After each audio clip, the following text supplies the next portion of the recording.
The Red Hot Breakfast Show. This is a public holiday in many parts of the world, including over here in Zambia. International Labor Day is observed to honor the contributions of the working class and promote their rights. The day pays tribute to the sacrifices of workers in securing economic and social rights around the world. This day is also known as Global Workers' Day or May Day, and we're so glad that you could join us for this special broadcast. And we're coming to you live from Hot Media House here in Lusaka and syndicating to various other radio partners across the country. I'm your host, Crohn's, alongside Peasy and Legacy, and together we are the trio. And as indicated earlier, we're joined on this special broadcast by Honorable Brian Mundubile. He's the Tonse Alliance 2026 elections flag bearer, and he is just concluding his term as a Porokoso Member of Parliament.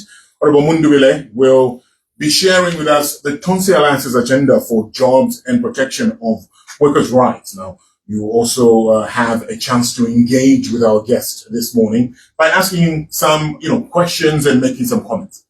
All right, and right now allow us to welcome Honorable Mundubile to this RHB special broadcast. Good morning, sir, and welcome to this interview. Thank you. Thank you very much. I'm happy to be here this morning. And good morning to you all. Glad you could join us. We teased you a bit about getting you out of bed early on a holiday. Oh, it's Labor Day. Yeah. I had to join the workers who woke up early in the morning to celebrate this special day. The work continues, isn't it? Yes. Now, we're glad that you're here with us, even on a public holiday. Ordinarily, you should be resting with family, but I guess the season we're in means you have to spend time with people like us to speak to the nation on such an important occasion. So May 1st can be traced back to the Haymarket Affair of 1886 in Chicago. Workers took to the streets demanding an 8-hour workday, a protest that unfortunately turned violent due to a bomb blast and subsequent police action. In 1889, the International Federation of Socialist Groups and Trade Unions designated May 1st as a day for workers to commemorate the Chicago protests and advocate for labor rights globally. Now, with that history in mind, Honorable Mundubile, what is your personal view on the concept of labor? Let's start with that. Well, like you've read out the history that commemorates the protests that happened so many years ago. Yes, this day and the concept of labor is the day that we sit to reflect upon the plight of our workers, the plight of our laborers. We seek to appreciate the contribution that they make to the development of a country like Zambia. So today, we are reflecting upon the plight of our civil servants, the plight of our mine workers, the plight of our domestic workers, our security guards, the labor force across the sectors. And what comes to mind are the many challenges that they face. Many a time they cry out to bring out exactly what they're going through, and sometimes they feel largely ignored. So today is the day that we all summon our faculties to ensure that we listen to them. And the expectation is that from that conversation, governments, employers, that come up with policies for these workers are supposed to change the course and give new hope to our workers. At Tonse, we believe that employment is a primary metric for economic success. And because we believe that employment is a primary metric for economic success, we put a lot of focus on the workers, a lot of focus on our laborers. They say that you don't kill the goose that lays the golden egg.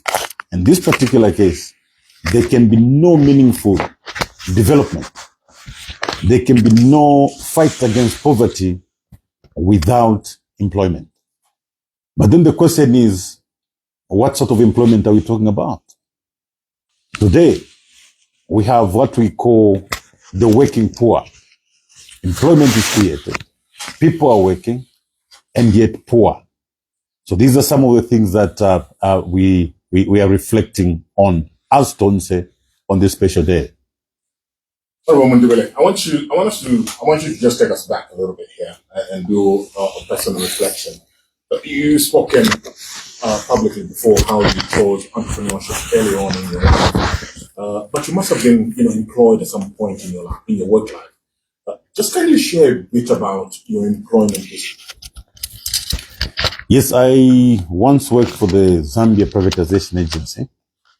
I was working under a consultancy firm, a UK-based company called GY Associates. Yes, my work involved looking at the social and economic impact of privatization in Zambia.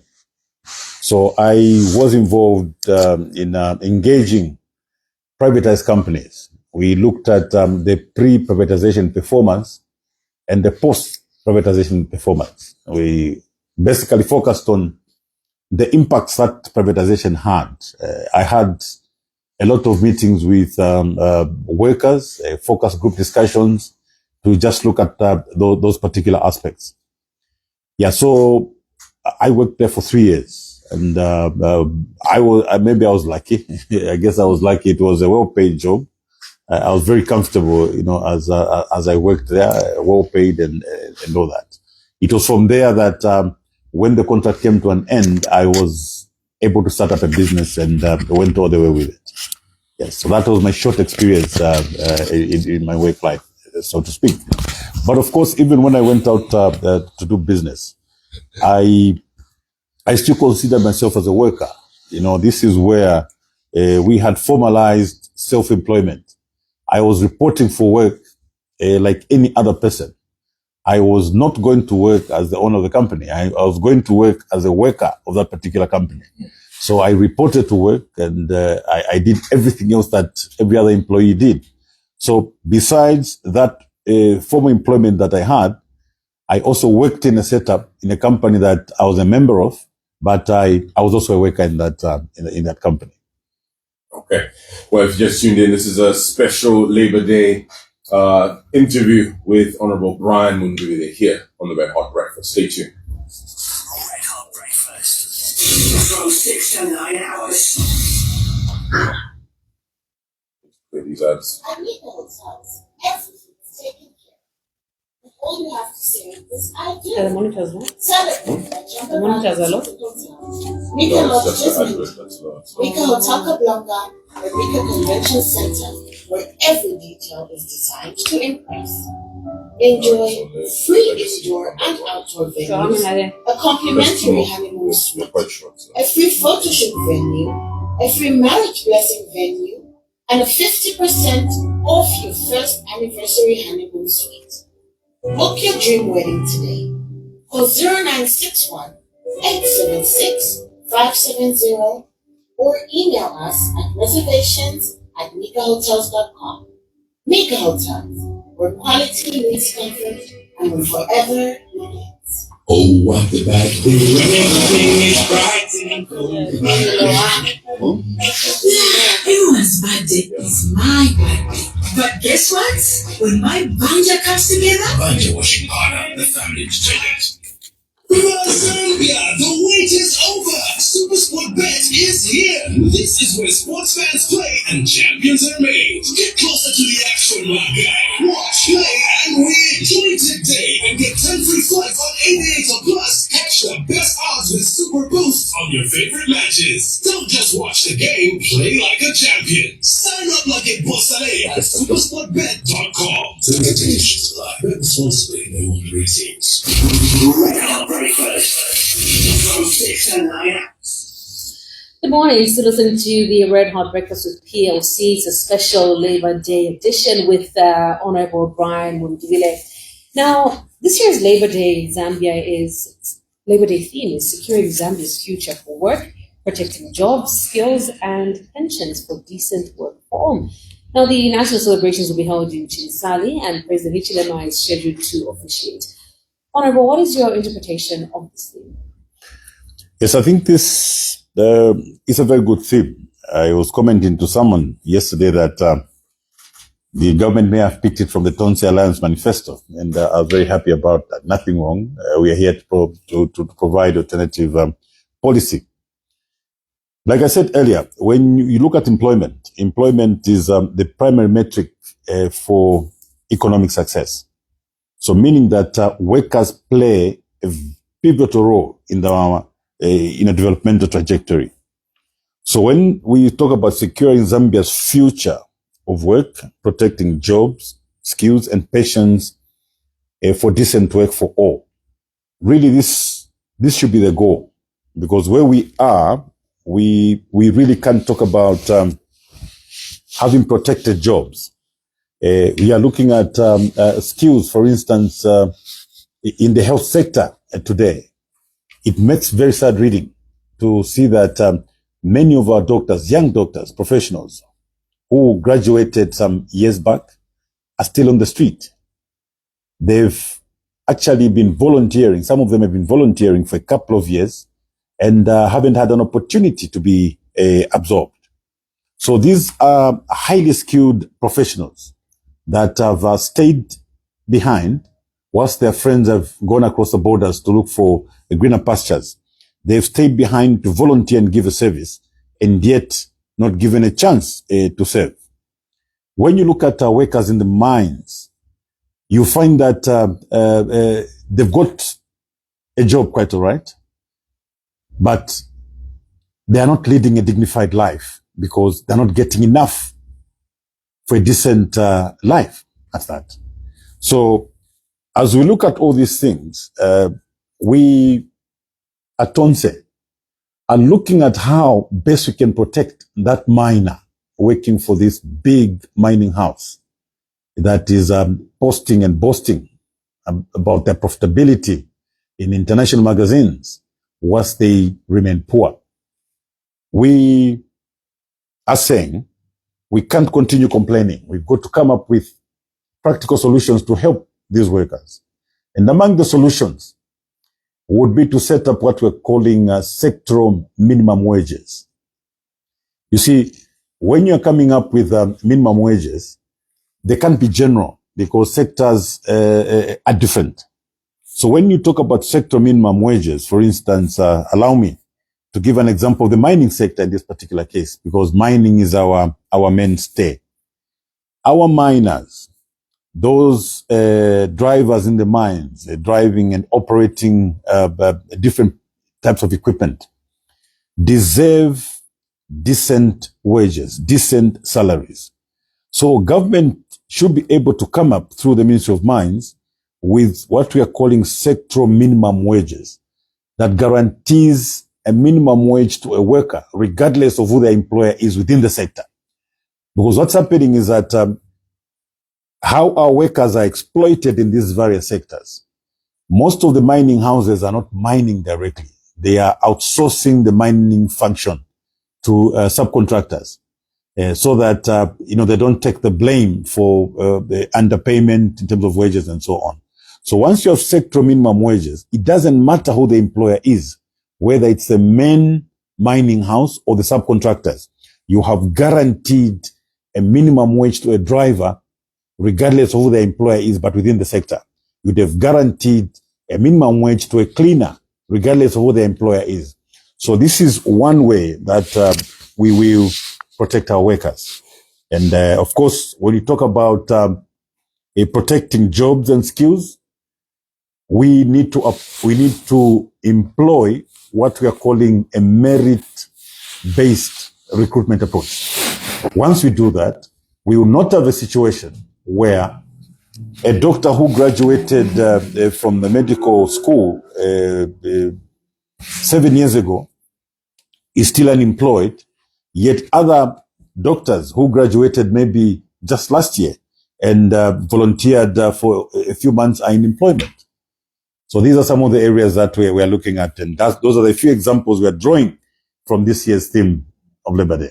What about Mundubile? How would you describe the state of labor in Zambia presently? Well, our average worker is stressed. An average worker is stressed. One, they are overtaxed. Number two, they are wages have stagnated for a very long time. You've heard of things like debt swap. So an average civil servant is owed money by government through unpaid allowances, leave days, and many other outstanding payments like that. And because they may have relied or banked on those particular payments to do certain things, they were forced to go and borrow, sometimes borrowing from Shilohs out of desperation. So you find that today they're actually getting negative pay. Their pay slips are negative.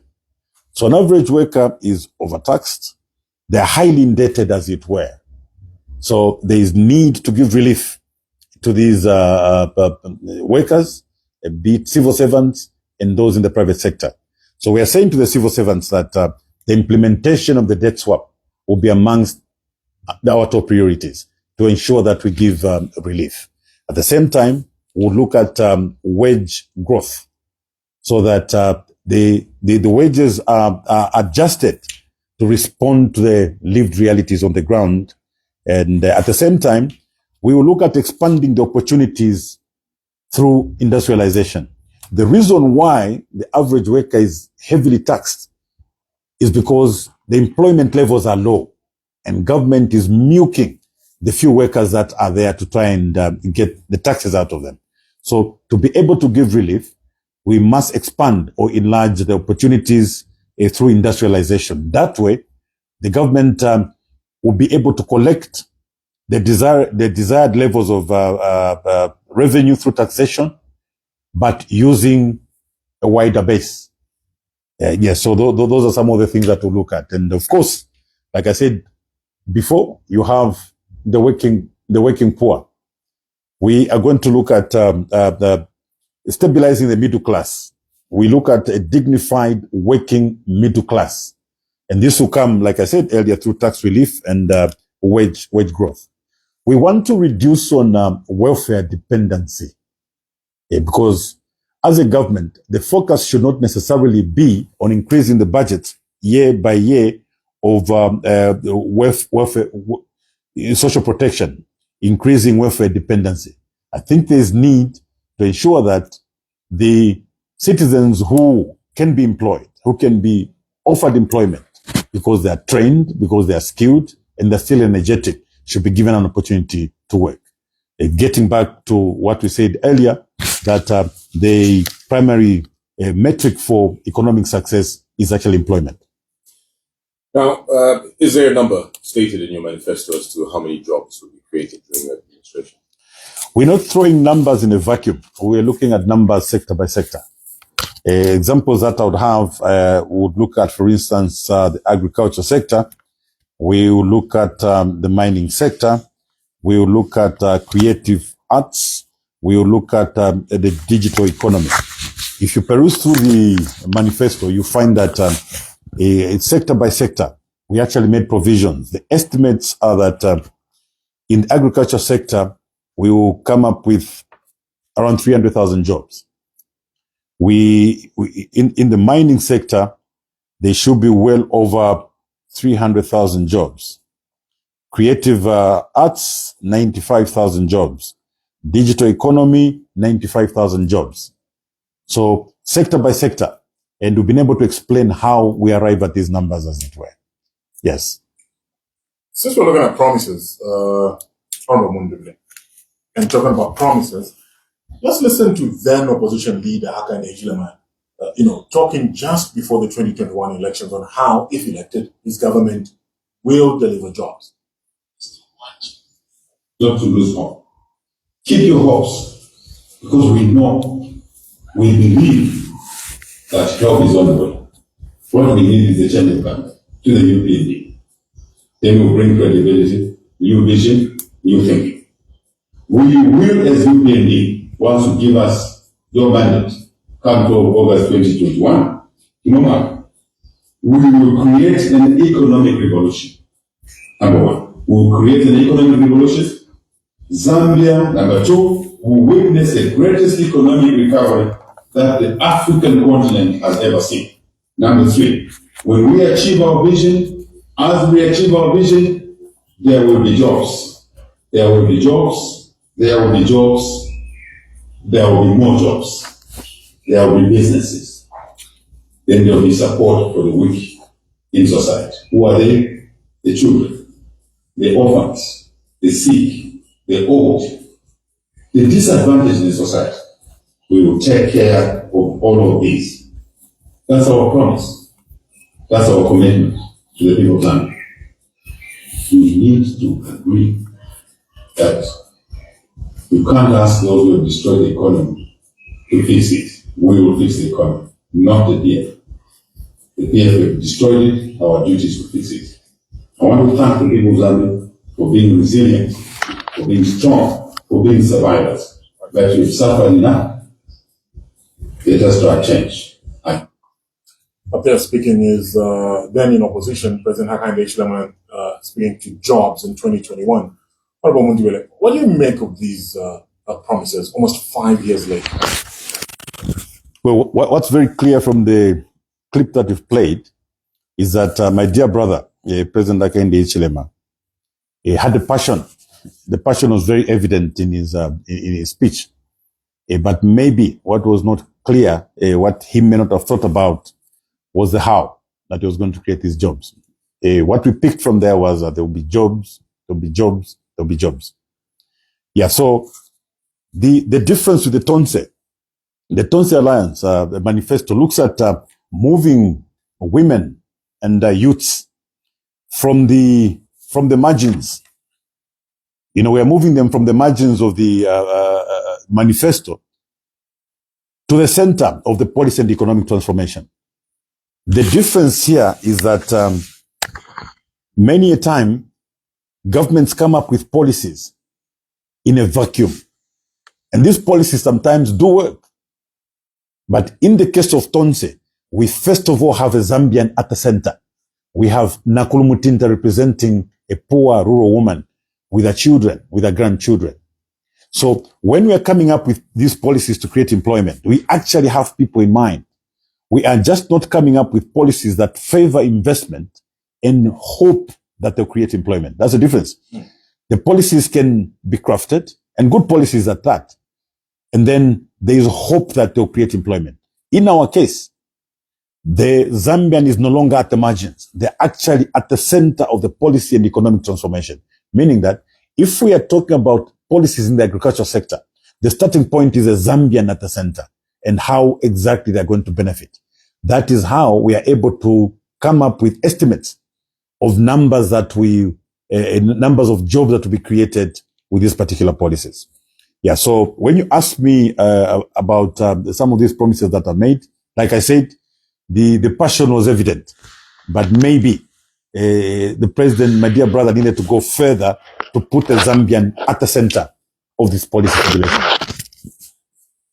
We have Honorable Brian Mundubile. He is the president of the Tonse Alliance. This is a Labor Day special interview that we're having with him. Very soon, we'll allow you to give us a call on 0974-870-877 if you have a question or a contribution. You can also send a voice note to that number. So make sure that you send that through.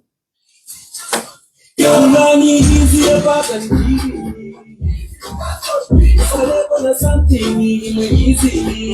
120 grams of sugar is better. Easy is always ahead.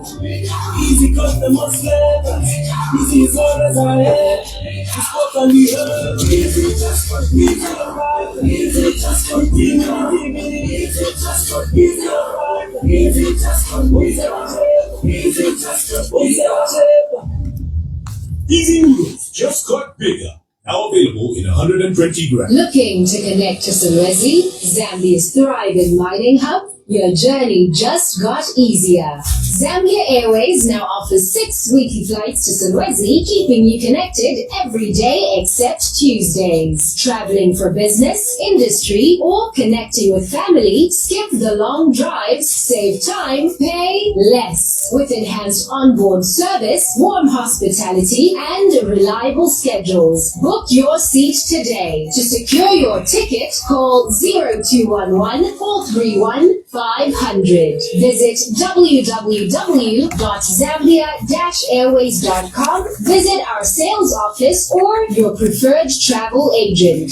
Zambia Airways, the new wings of Africa. Looking for high-quality automotive parts at affordable prices? Choose Denso. And Automotive Equipment Limited is Denso's authorized distributor in Zambia for spark plugs and filters, wiper blades, and more. Denso is your trusted global brand known for reliability and performance. For more information, WhatsApp Automotive Equipment Limited on 0975-813323 or visit our website at www.aelzn.com.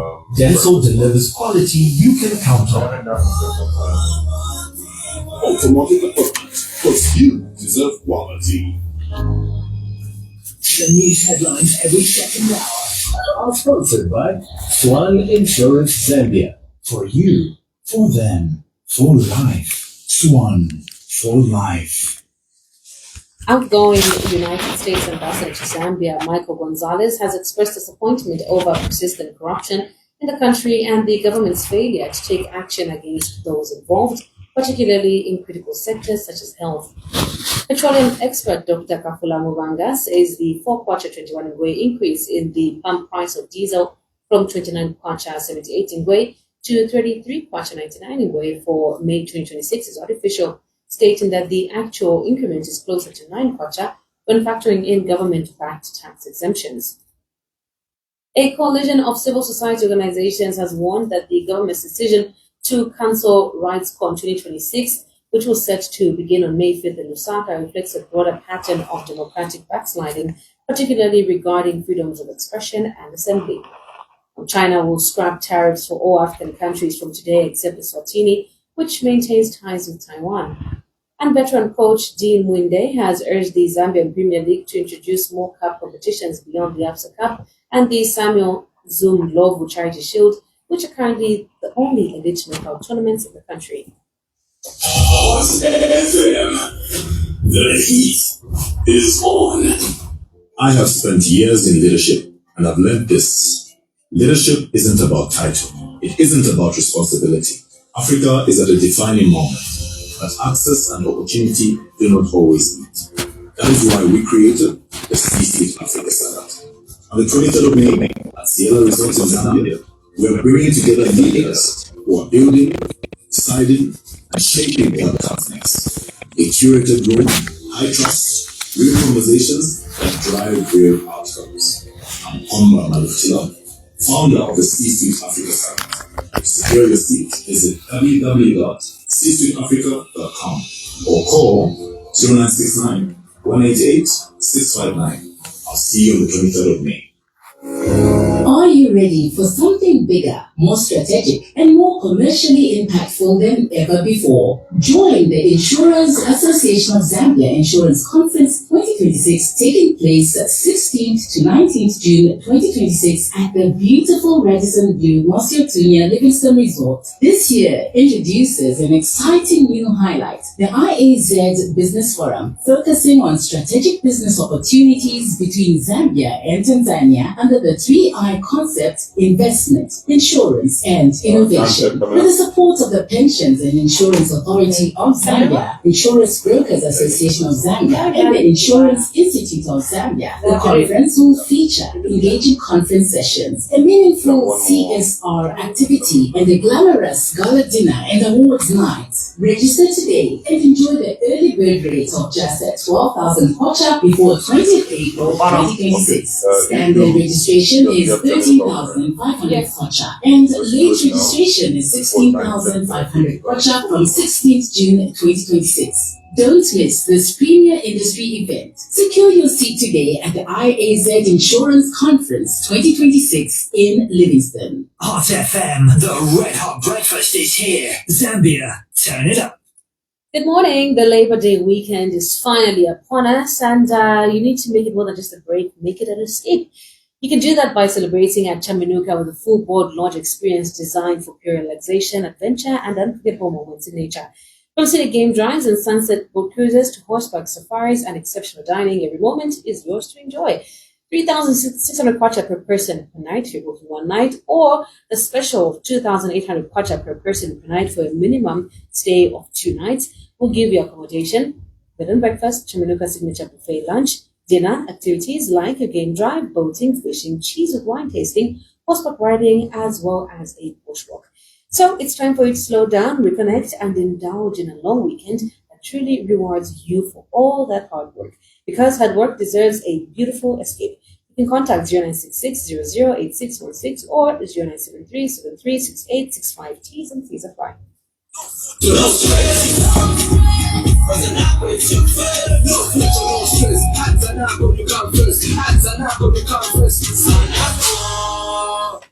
It's 8:04 on Hot. The heat is on. This time check is brought to you by Zanaco. Now you can get a salary advance with Zanaco. Simply open a salary account or use your existing salary advance and quickly access an advance between 1,000 and 50,000 kwacha with flexible repayment options of up to 3 months. Now to apply, visit www.zanaco.co.zm and click online loan application portal. Zanaco, putting you first.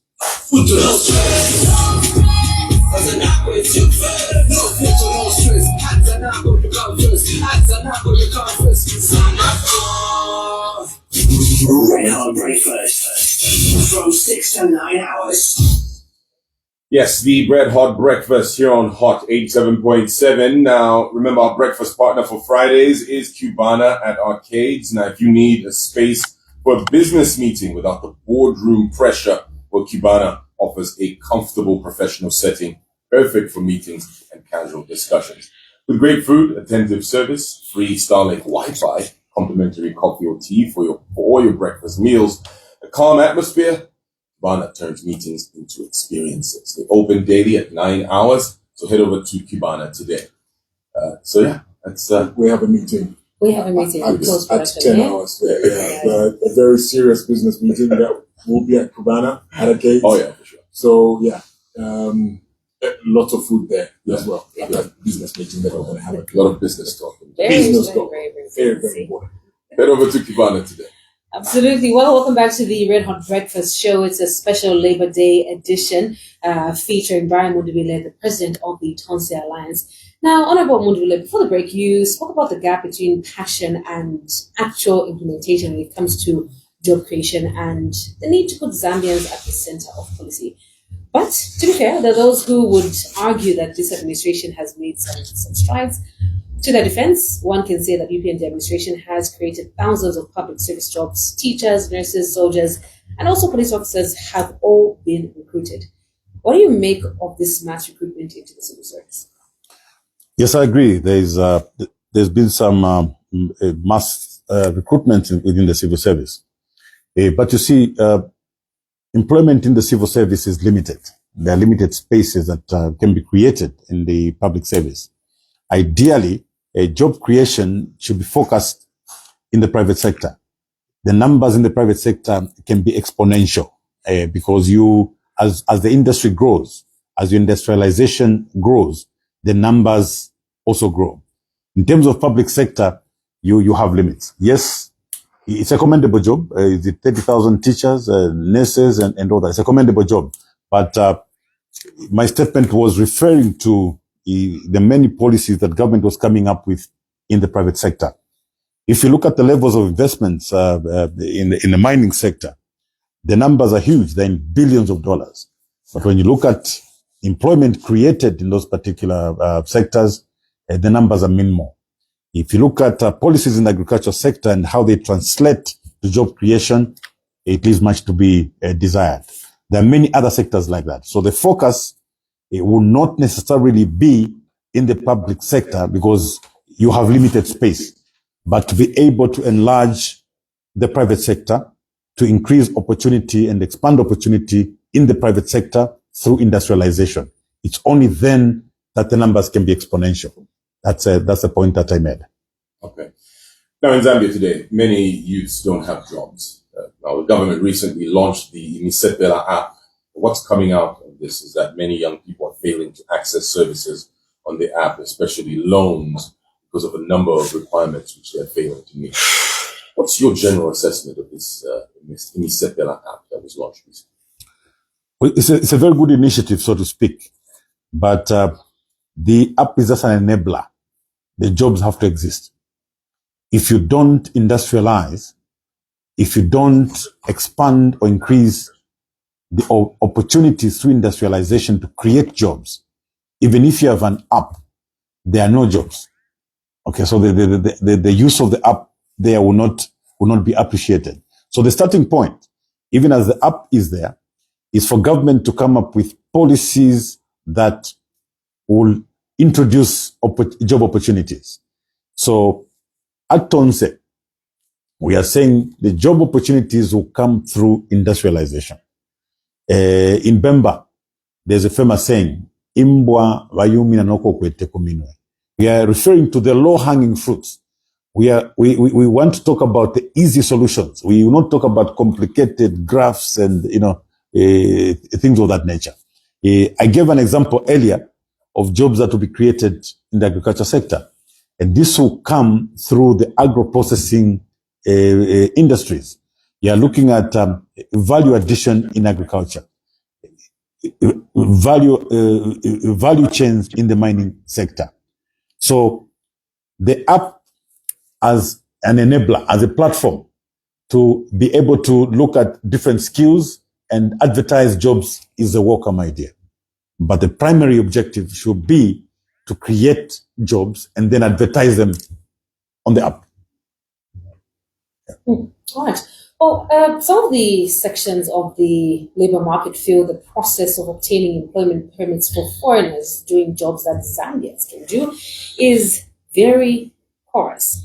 How can we protect some jobs from foreign infiltration? Yes, there is need to tighten controls and systems there. Ideally, the immigration is there as a gate to be able to control. They should only give permits to foreigners who possess skills that may not necessarily be available locally, as it were. So there is need for a stringent scrutinization process to ensure that all those who are getting work permits indeed possess skills that Zambians do not have. And these permits should be given for a limited time.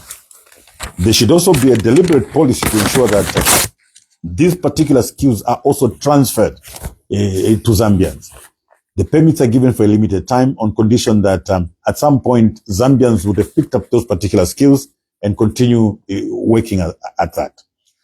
I'll go further to say that there is really need to look at the operations of the immigration department. It's indeed a source of concern. Yeah, in as much as we are worried about workers that are coming in to take up jobs that should be picked up by Zambians, I also think the department is very porous. I've called out the Anti-Corruption Commission to look out and get involved with to take interest in what is happening at the immigration department. There's a lot of corruption, and I'll not shy away from calling it out for what it is. What we have today, we have very close family members related to ministers in government today who formed companies that are doing work permits. Deliberately and by design, those that are coming in normally and the straight way have their applications rejected, so that they engage these private consultants who are family members of ministers serving government today. And through those appeals, these applications are actually approved. You'll be interested to know that they are charging between $10,000 and $20,000 per permit. This is a fact. The Anti-Corruption Commission cannot claim not to know this. Officials in government, they even know the people that I'm talking about today, who have set up companies. It's a collusion between senior officers in the immigration department and officials at the Ministry of Home Affairs, colluding to frustrate genuine applications. Genuine investors coming to apply for work permits are frustrated, and those that fail to pay up these amounts on the side have had these applications rejected. So there are two things there. Number one, we should protect the Zambian worker. If the skills are available in Zambia, those applications should be rejected. But at the same time, for those genuine investors that are applying for permits on behalf of their workers, they should just be given permits for a limited period without having to pay $10,000 or $20,000 on the side. I'm sure you heard even Ambassador Gonzalez on his farewell speech. He made reference to the happenings at the immigration department. So it's a very serious concern indeed. Speaking of the outgoing U.S. ambassador to Zambia, he made an accusation that successive Zambian governments have just been paying lip service to the fight against corruption. Let's play part of that speech and we get your reaction. We set U.S.-Zambia relations last July. America has redoubled our efforts to support robust Zambian agency. We've availed billions of dollars to support tangible investments and reforms to catalyze Zambia's success. We've offered expert support to inform reforms that would systematically benefit both the Zambian people and their many friends from around the world without bias, without favor. Sadly, so many of our overtures and goodwill have been met with, well, to use the most persistent and notorious of the Zambian government's responses, join me, noted, with thanks.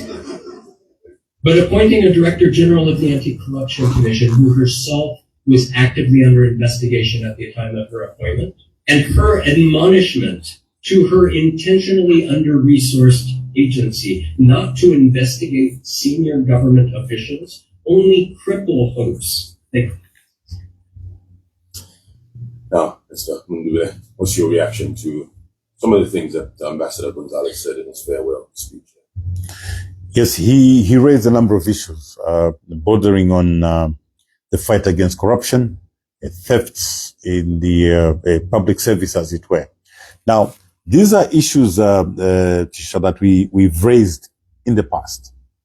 We had talked about the fight against corruption. We had talked about how the Anti-Corruption Commission needed to up their game, improve the operations of the Anti-Corruption Commission, or allow government to allow the SEC to operate independently so that the fight against corruption can be credible.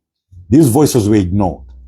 Time and again, we raised these matters on the floor of the House, and they were simply ignored.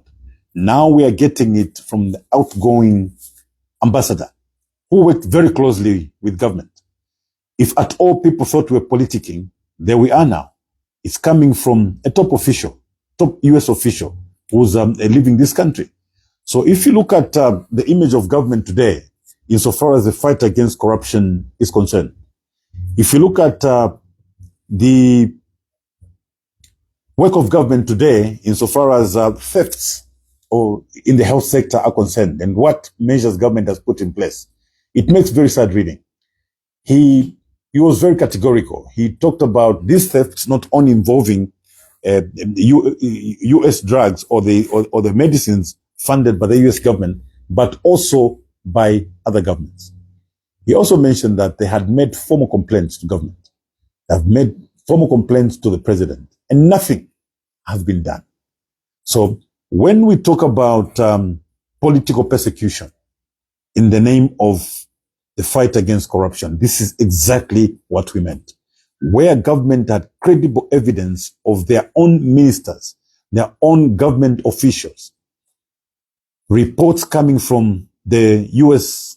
Embassy presenting forensic reports on how these systematic thefts were done, on how this corruption was done, there's been no arrests at all. Nobody to date has been charged. So today, we have confirmation. We called the UPND government a corrupt government. We called their leaders corrupt leaders, and many people thought we were merely politicking. The speech by the ambassador yesterday only confirms what we already knew. And the Zambians must take time to listen to the US ambassador. There's something he consistently said. He said something has to change. Something has to change. And I agree with him. What has to change is leadership. What has to change is government. The UPND government cannot fight corruption. They've been very deliberate.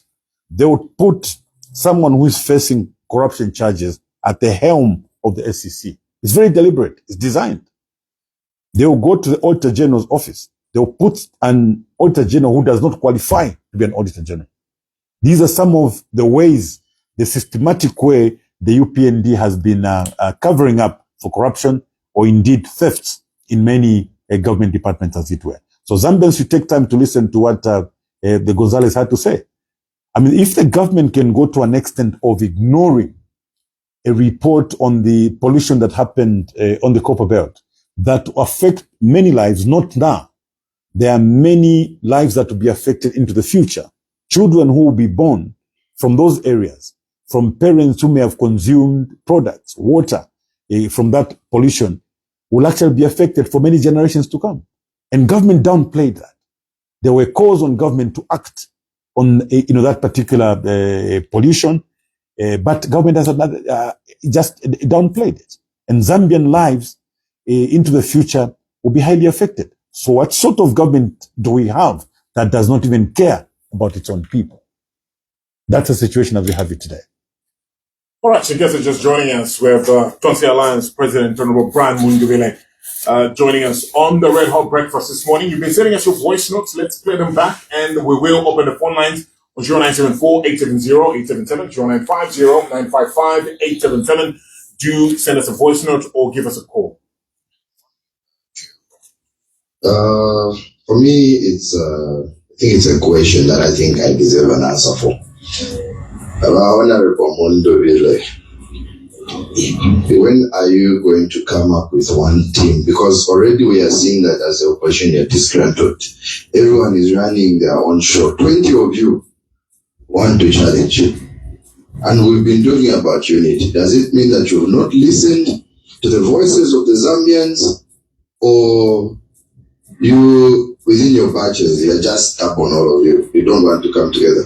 Because to tell you the truth, if at least 2 or 3 of you come together, you're more powerful than the ruling party. Right? So please, now Maribla 100p, we still want to see unity. Not if. Because the moment I heard that 20 of you submitted, I even lost hope. To be honest with you. I don't even feel like it will be worth it for. All right, before we can get a response from the president of the Tonse Alliance, let's pay some bills, so we'll continue our conversation here on the Red Hot Breakfast.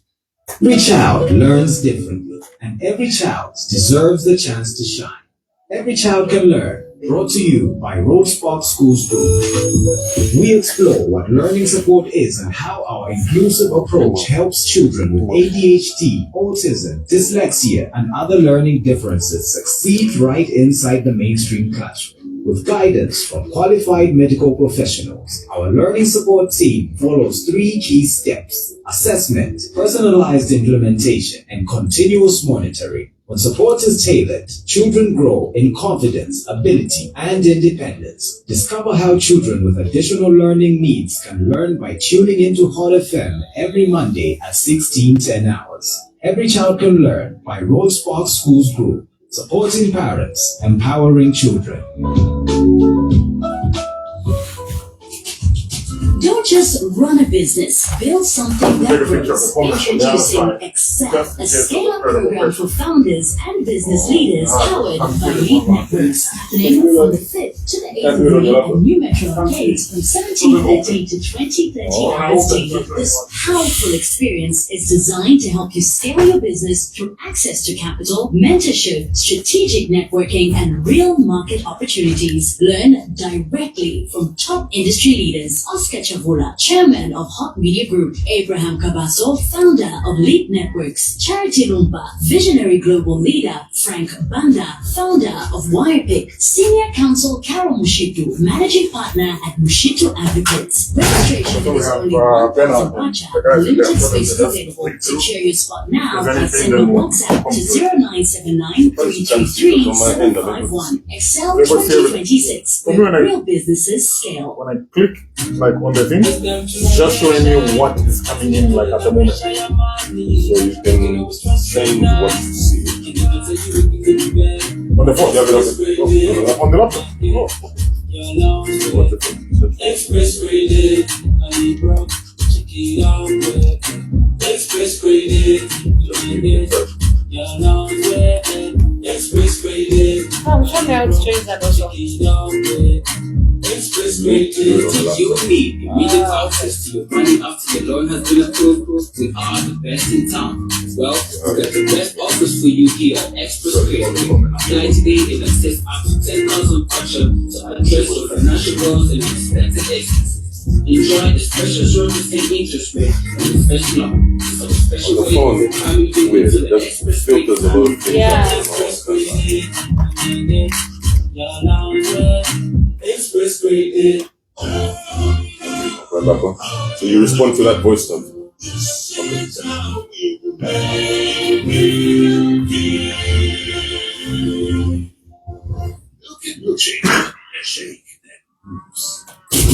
Red Hot Breakfast from 6 to 9 hours. We have the president of the Tonse Alliance with us on the Red Hot Breakfast. That's Mr. Brian Mundubile. It's a Labor Day special interview that we have with him live here on Hot 87.7 in Lusaka, syndicated across different radio stations around Zambia. We played that voice note before we went on a break, Mr. Mundubile. What's your response to opposition unity coming together to contest in August? Yes, thank you. To my dear brother, I want to say that you shouldn't give up on us just yet. We are busy talking, like you rightly put it. Having paid application fees or nomination fees does not mark the end of our negotiations. So we're busy negotiating in the background to ensure that we reduce the number of candidates that will be on the ballot. So to the many Zambians that have shown this concern, my reaction is that we are talking, and very soon there will be very big announcement of us coming together. We may not achieve that 100%. It's not possible that all the opposition leaders are going to collapse into one. But like my dear brother said in the voice note, if 1 or 2 or 3 or 4 out of the number came together, they will actually come up with a team that will be more forceful and bigger than the current government. So our promise is that sooner than later, in not too distant a future, there will be big announcements of us coming out together as opposition leaders. So please do not give up on us just yet. What do you say to the people who criticize the opposition coming together just for the sake of removing the current government? I've seen a lot of notions around that being something that they say doesn't make sense because people have different ideologies, and so coming together may not be the best idea. Everyone has their own ideology. So it's more of, you say it's more of an anti-democracy move. Yeah. Not at all. Maybe looked at from a different angle. If you look at our country today, our country needs a national renewal. Our country needs a restoration. It's actually urgent. So the people that are calling for opposition unity are simply saying it will be very difficult for an average worker, an average civil servant, an average miner, driver, taxi driver, younger driver to survive another 5 years beyond 2026. So it's urgent that the UPND should be sent out of power so that another government comes in. So in order to do that, this is observation by the Zambian people. They're saying let's not dilute our chances of achieving that particular objective. So coming together in this particular case is necessary because Zambians can't wait to get the UPND out of power. That is the reason why they've been calling for opposition unity. It's not for the sake, yes, it's for the sake of taking the UPND out of power because of the many failures. And if you listen to the US ambassador yesterday, you actually realize it's very urgent. There is total failure, total collapse of governance at that level. And there is need for renewal. There is need for a new government to come into place to be able to restore our democratic environment, to be able to restore our judicial independence, restore our parliamentary independence, and indeed restore our Christian values, as it were. So this is why many Zambians are in a hurry to get the opposition together. All right. Remember, if you're watching us live on Facebook, You can leave a comment there if you have a question or a contribution, and then we'll read that here for our guests. Call us now. Good morning, you're through Chat FM. Good morning. Good morning, what's your name? This is William. All right, William, please go ahead with your contribution. Question. Okay, good morning, President. Mr. William Piri, good morning to you. Morning. Okay, so my main concern is how you are going to do with issues concerning corruption. Yeah, because me myself, I'm a mate. But you find that when you're looking for a job, they'll tell you, bring 20,000 to get a job. Now, you see that the many years we want a job, we want money. You see? So, I don't know how you're going to do that. All right, William, thank you for your call. Okay, Mr. President, I know maybe I'm not even qualified maybe to have your number, but I'd love you to have just say, what can you do? I'd love that. Okay, William, so I'll get your number. I will send you a text, then we can have a side conversation. Okay, please. Thank you, William. All right, there we go. We have a comment from Facebook. All right, so we have a comment from Derek Banda. He says, Ambassador Gonzalez's departure speech should be understood less as diplomatic anger and more as a stress test of Zambia's governance architecture. Whether one views it as harsh, justified, or politically uncomfortable, it forces a central question. Can Zambia transition from aid-supported development to self-sustaining institutional integrity? That's a comment there from Derek Banda on Facebook. All right. Give us a call, 0974-870-877. Hello, good morning. Hello, to the president. Good morning, come on, Wanda.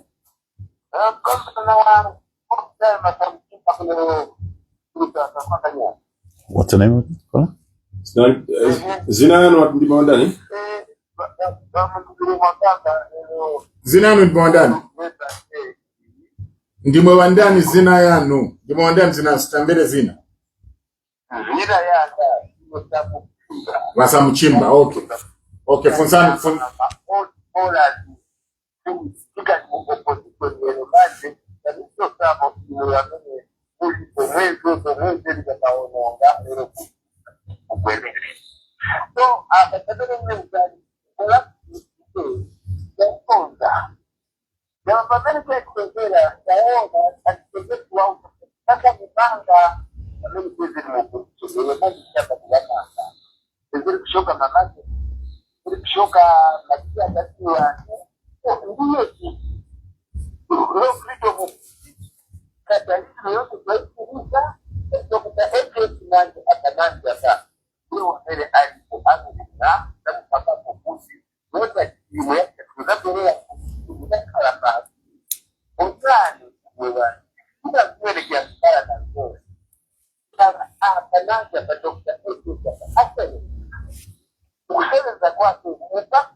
So we lost that one.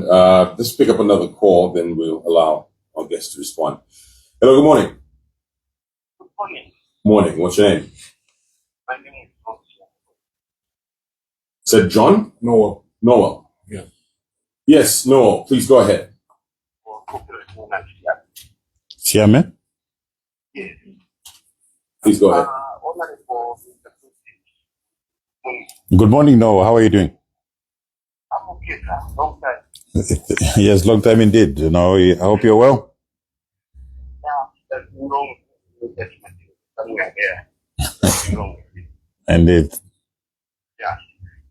Coming to the issue of those there.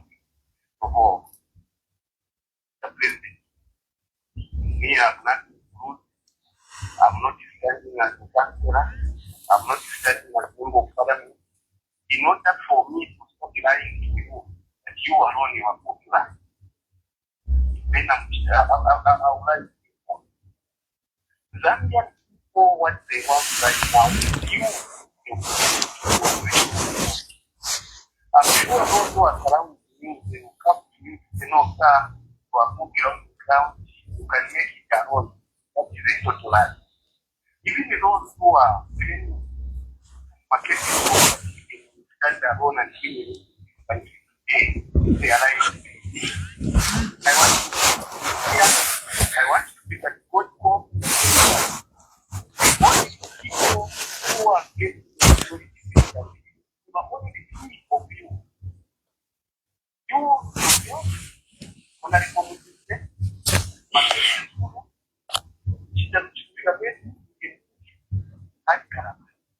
four of you. Now, if you people are going to go like this, forget about this. So I'm here not going to allow you to allow them to because we are going to remain with nothing. There will be no certain book about it. So what I'm making you, honorable, I don't want to like you.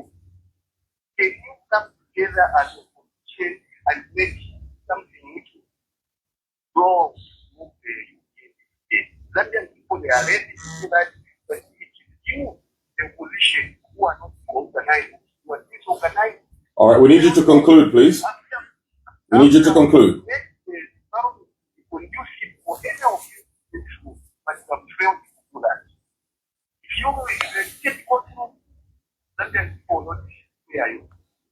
Thank you so much. All right, thanks, Noel. Mr. Mundubile, your response to those calls. Thank you. Maybe I'll start with Noah. He's very emotional about this. And no, I agree with you. Earlier, I answered a question that came through a voice note. We in the opposition are busy talking. Like I said earlier, the fact that many aspiring candidates have paid their nomination fees does not mark the end of these negotiations. For your comfort, Noel, I want to tell you that I'm talking to Honorable Harry Kalava. I'm talking to my dear brother Makebi Zulu. I'm talking to Comrade Chilufya. I'm talking to Mulenga Fube and many other opposition political leaders. You know, Noel Siame, that already in Tonse, we have 16 registered political parties. And you are talking about very strong politicians. You have the likes of State Council Chifumu Banda. You are talking about the likes of Peter Sinkamba. You are talking about the likes of Mwenya Musenge. We've been able to bring all these strong men and women together in a bid to come up with a strong opposition. So when you say you want to stand alone, Noel, maybe that may not be exactly true. As Tonse president, I am not alone. I've got 16 party presidents behind me and another 17 civil society organization leaders behind me. But that is not to say we have closed the doors. I've gone to that extent to explain to you that these efforts are already being made. So we have many other politicians that were standing on the side that have come to Tonse. We've come to be together and work with. If we didn't make these efforts at Tonse, maybe instead of 20 aspiring candidates paying, today would have had 42 or 43. So the number 20 looks huge, but we have reduced this number because of the many other presidents that we are working together with. So we are going ahead we are continuing discussions to make sure that we bring the other presidents together. So Noel, please don't be discouraged. This is work in progress. It's something that we are actively working on. So before I come to Mr. Samuchimba, I want to talk to William Piri. His concern was on corruption. Yes, William, the fight against corruption has collapsed in Zambia. There's no fight against corruption. That's what I want you to know. You are just giving us examples of people asking for as much as 20,000 kwacha whenever you apply for a job. This is what is happening at Immigration Department. Ministers' children forming companies that are milking millions of dollars from our foreign investors, as it were. As Tonse, who introduced reforms at the Anti-Corruption Commission. Firstly, the reporting channels will change. The report from the SEC will be presented to Parliament and the President at the same time. This is in order to introduce transparency at the Anti-Corruption Commission. We will also ensure that those that will be appointed to preside over the affairs of the SEC will come to SEC with clean hands. You heard for yourself from Ambassador Gonzalez that the person at the helm of the SEC was a person who had some active investigations against them. And President Hakainde Hichilema deliberately and by design decided to appoint that particular person to be head of the SEC. And as a result of that, they are unable to prosecute the many ministers under President Hakainde Hichilema that face corruption charges today. If you look at the speech by Comrade Gonzalez, it highlights a number of corruption cases. It highlights a number of theft cases by public servants. But nothing has been done. The police is not moving. The SEC is not moving. We've talked about the collapse of government institutions. This is exactly what we meant. So our promise to you, Mr. William Piri, is that we're going to fight corruption through transparency. And transparency will come through the reforms that we institute at the Anti-Corruption Commission. So the Derek Banda wondered whether this country can survive without aid. Yes, Mr. Derek Banda, the starting point maybe is, can this country generate enough money to support its many activities, whether it's in the health sector, in the education sector, and many other social sectors as it were? The answer is yes. Once there is proper management and proper leadership, you have in the reports today, if you look at the FIC reports have reported, for instance, illicit financial flows amounting up to $10 billion in the past 5 years. So if you take this figure and you look at the aid that we are receiving, the aid that we are depending on, which we are very, very grateful for, to our cooperating partners, you find that the figures may actually be below the figures that are reported. So if there are tight controls, if we seal the leakages, if we seal, some of these corrupt activities, as it were, and the resources are properly channeled, many of the sectors can be financed from locally generated revenues, as it were. So yes, we need aid. We can graduate and be weaned off this aid when there's proper management, proper leadership, corrupt-free leadership in government that will be able to employ the resources to look after these many sectors. So there is enough money from locally generated activities that can support most of our activities today. Remember, Ambassador Gonzalez made reference to the many efforts that were made towards capacity building. They were hoping that after some time, there would be enough capacity in the health sector to be able to stand on its own. But up to now, the moment they withdrew aid, the moment they froze aid, amounting to $50 million, many of the systems actually collapsed, meaning that the capacity building efforts that have been made by our cooperating partners are not yielding fruit. There has to be change of mindset. There has to be a paradigm shift starting from the leadership on top to be able to implement this. So Mr. Samuchimba believes that corruption has been fought. Maybe Mr. Samuchimba lives in a different country. Mr. Samuchimba, I know that you are a happy man. You sounded like one. You are definitely happy. You are enjoying yourself. Sometimes they say in English, don't put on green glasses and think the world is green. So your circumstances may not be the same as circumstances of William Piri, who can't get a job today because people are demanding for money from him. We are happy for you, Mr. Samuchimba, that you're enjoying yourself. I'm hoping that you're enjoying yourself from properly earned money, given the levels of corruption that we're witnessing today. So to answer you, Mr. Samuchimba, the cases of corruption have gone high. And this is not coming from me. The index has shown that the level of corruption is now higher under the UPND than it was before. So you may wish to check that and understand that today we have so many problems because of corruption under the UPND. You've talked about cadreism. Like I said, Mr. Samuchima, don't put on green glasses and think the world is green. We have witnessed a number of cases, violent cases of cadreism under the UPND. In some cases, we've seen police being beaten in broad daylight by UPND cadres. This happened in Chisamba. We've seen a district administration officer in Kasama beaten by UPND cadres. We've seen them lock offices for many public officers, as it were. People have been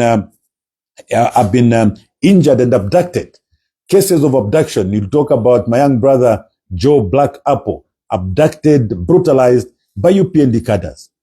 But what should be understood, Mr. Samuchima, that is even worse, is that there's cadreism in government offices, cadreism in public offices, which actually makes things worse. So many of the government functions are paralyzed because the offices are actually occupied by cadres who do not qualify to be in those offices.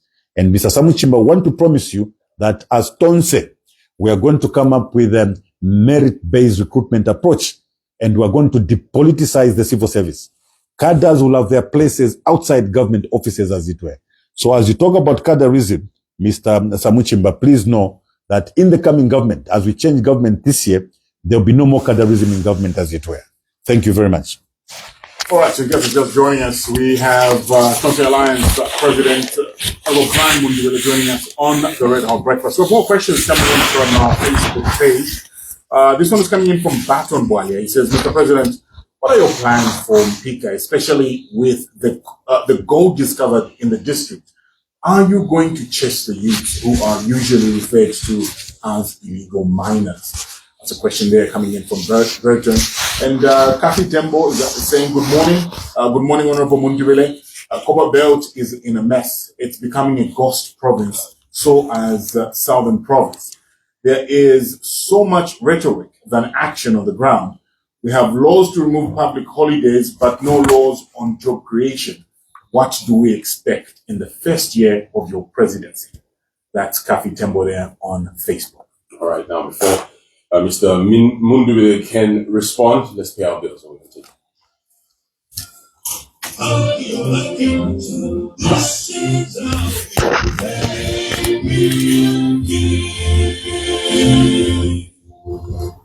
Milkshake. A shake that moves.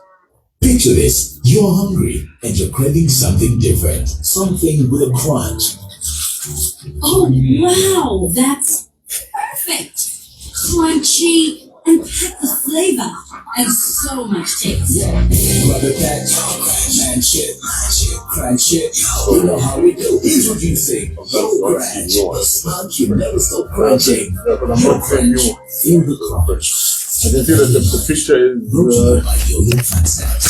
is consistent, but there's no new comment. 1.5 kg refill pack designed to fill your bucket and save you big. Grab your 1.5 kg refill and keep the fresh going.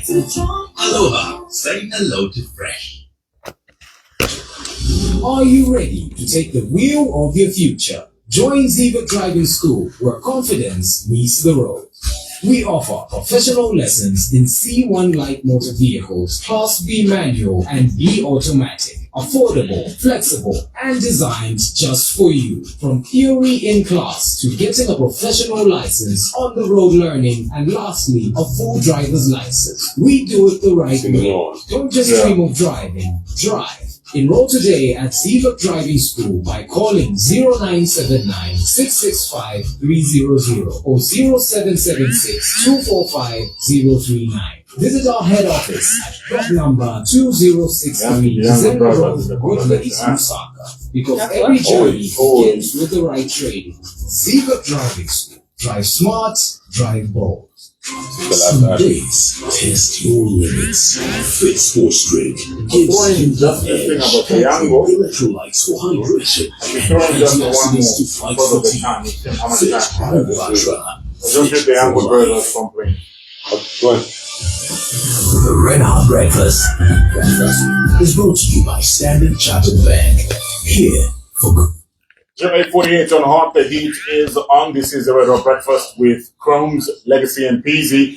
We are known as the trio together, and we are joined by President of the Tonse Alliance, Honorable Brian Mundubile, is joining us on the show Mundubile, before you tackle those two, I would like to add one more question from Maxwell Smuko, who is a Yango driver. He says, good morning to Trio, and good morning, Mr. President. This is Maxwell from Kabanana. What measures will you put in place for us Yango drivers in terms of the pricing? Because currently, we are suffering.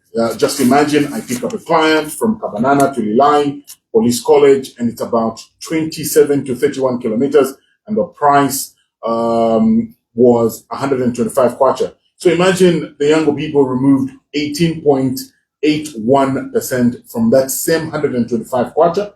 Fuel is at 27.15 kwacha per liter. AMA bundles and talk time to communicate with the passenger are all included in that. All right. Well, Mr. Mundubile, you can respond in addition to the submissions that we took note of earlier.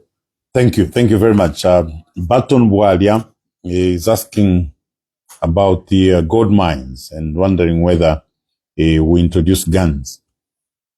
Baton Bualia imisepela uko kukanyelele kumpika ndelanda na imisepela kukikonge kumufumbwe imisepela kukasenseli kumwinilunga imisepela kuchingola na imisepela kukitwe ngamwamona ama effort government yapanga ukutamfya imisepela ishaifwaile shaisangila go ilyange effort government yabikilemo ukubombela shile imisepela kushafuilisha na mamashini na ama measures aya safety na fimbi nga bengi bapusukilemo ifwenga batonse tatokaleisa ne mfuti uko musangile mwebene muisangile umukubana ngu gold nokwamba kula mitamfya ife tukala chitanga government ifwenga government tukamona okutila imisepela na shisangira na shifwaila na shisanga gold finshi imisepela shirefwaya imisepela shirefwaya kwa equipment imisepela shirefwaya kwa licenses imisepela shirefwaya kwa uteko wingilepo no kumona gold ili apanga ilishani imisepela shirefwaya market babaya bakapeta bakalamba abengala shita gold kuli denchende ifo muchisungu tulelando kuti we are going to formalize this small scale mining sector so that diramule amukwimba you are working with dignity. One, we would have trained you in mine safety, we would have trained you in environmental safety, we would have trained you in financial management through backward and forward integration, through an aggregator that will come whether through IDC, CEC, or the private sector who is going to set up in that area. He will advance you all these things and ensure that you are working in a formal sector. Mulei mawa baton na weksutu wino na motoka mwafuma kunganda mwaya kumaini kumienu na mkwatana abanchito abale mibombela mwawele mo efetrefo kuchita elio ayama initiatives katulelota iyo tuambilo kulanda pali ifikale and we were lucky elio Ghanaian president Aishileisa ngwat na kugana they have implemented similar measures. Within 7 months they were able to raise $10 billion from small-scale mining in gold.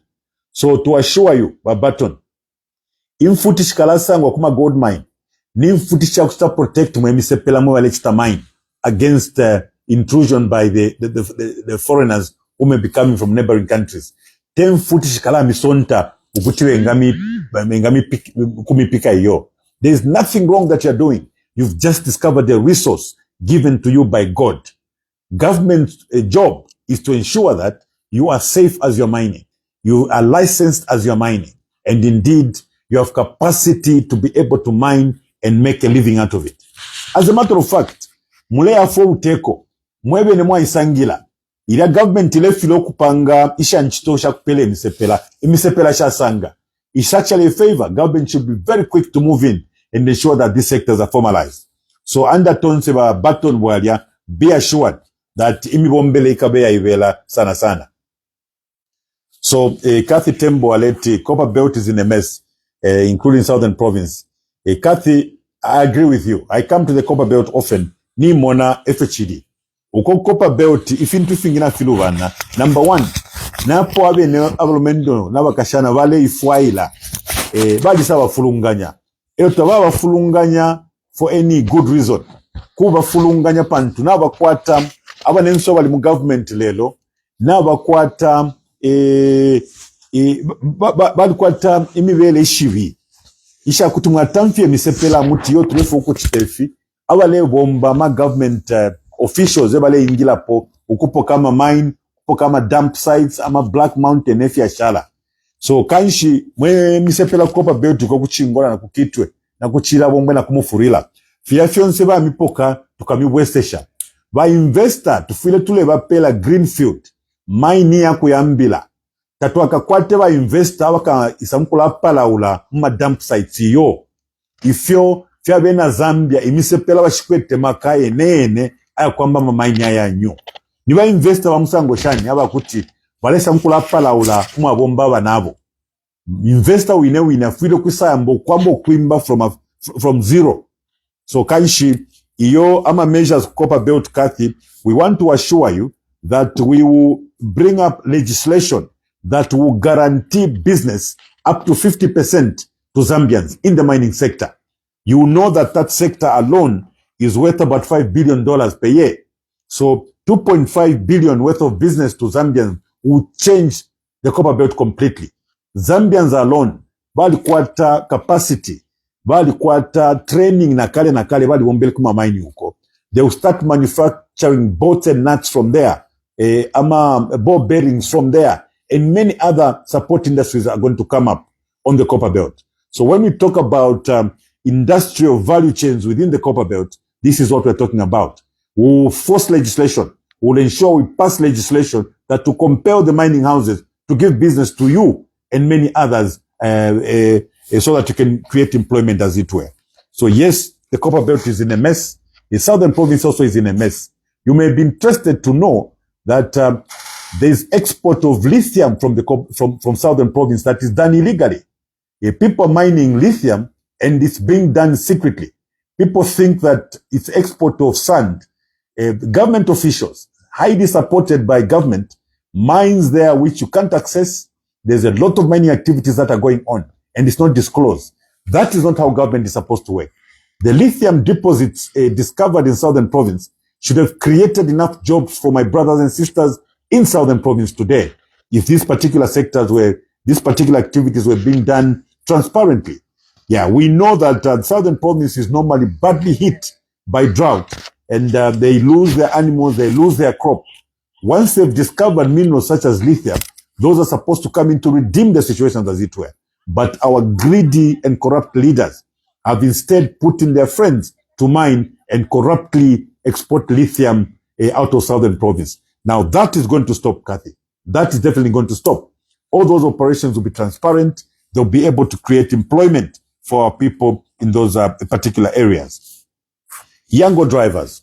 Yes, your concerns are noted, Maxwell. So we're almost out of time, so we need you to just be brief as possible with that question. Yeah. Yes. So Maxwell, one of the things that we will do that will ensure that there are upward adjustments in terms of prices is what we called sectoral minimum wages. Because even if you're driving your own vehicle, you need to be on a salary. You should be able to make enough to pay yourself or pay your driver and also have enough return on that particular investment of the vehicle. So once we attend to sectoral wages, say of drivers, by setting up the minimum amount one can get paid as a driver, it will automatically put pressure on the pricing for these rates for Yango. And also, we are going to introduce what we are calling programs we call Drive to Own. So many of our youths are driving other people's vehicles as Yango. So as government to come up with empowerment programs of Drive to Own, where you be given a vehicle, run it as a Yango with a view to own it after some time, after, you've paid back a certain amount of money. So Maxwell, you will not be left out. You will not be left out of the transformation that will come through Tonse. By setting up those sectoral wages, it will automatically adjust the rates for Yango so that you are able to bank a decent return on your investment and also be able to pay your drivers a decent wage. Well, Honorable Mundubile, you've heard directly from the Zambian people, their concerns, their expectations, and also what they're looking for. Why should the working class of Zambia vote for the Tonse Alliance? Well, the Zambians should vote for the Tonse Alliance because the Tonse Alliance has the Zambians at heart. Our driving compass is collapsed into 4 letters, HOPE, hope. It is hard work, open government, a people-centered government, and economic transformation. So we're driven, that's our compass. Our compass is hope. H for hard work, O for open government, P for a people-centered government, and E for economic transformation. So that is the reason why Zambians must vote for Tonse, because Tonse has Zambians at the center. Well, Mr. Mundubile, thank you so much for joining us today. We appreciate you joining us on Labor Day. Thank you very much. I thought I stewed on an hour. I was really enjoying myself. I didn't know time. Yeah, thank you. It's been a pleasure. Thank you. All right, our guest has been Mr. Brian Mundubile.